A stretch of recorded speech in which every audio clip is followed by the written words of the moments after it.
Tas Jā. prezidents, viņš arī saistīts ar to Latvijas valdības to Štrību kantoru, Nu, viņš Krokeļu bērnu kantoru. viņš arī speciģents ir kaut kāds. Es arī cik reizes kaut kādu šito Krišjāns Kariņš ir pēkšņi, es tur eju nahuj nopirkt kaut kādu enerģijas dzērienu, ja. Es stāvu rindā un fucking stāv Krišjāns Kariņš, un, un arī pērk tieši tādu pašu enerģijas dzērienu kā es, un es tās, nu jā, bļa, paldies, nahuj, bļa. Es nevaru normāli aiziet, nahuj, aiziet normāli uz veikalu Latvijā, bļaģi, enerģijas dzērienu nopirkt, nu, kā hakers, ja. Viņi priekšā valdība noliek Krišjānu Kariņu, nahuj, premjerministrs dzer tieši tādu pašu fucking enerģijas dzērienu, kā fucking hakers Liena, Ievakūra, Mārts, bļaģi. Kas tas pa sviestu, bļaģi?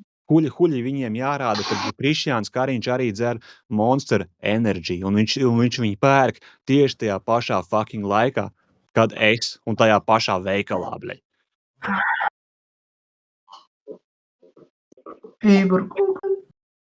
Tas iespējams bija AI, jo robots uztaisīts. Tas bija dubultnieks, tas nebija Krišjāns Kariņš, tas bija kaut kāds speciaģents, kurš ir līdzīgs Krišjānim Kariņam, un viņi tagad kaut kāds dienests armija, vienkārši kaut kādu bombzi, kaut kādu Krišjāņu Kariņu līdzinieku atsūtīja, lai nopērk arī pastāv ar man vienā rindā un ķipa nopērk arī enerģijas dzērienu.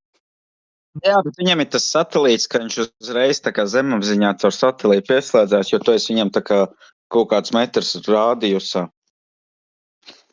To es arī esmu tā kā sapratis. Jo bieži man kaut kāda aizdomīga, man tā pieslēdzās viņa, un es arī domāju, kas par nahuj.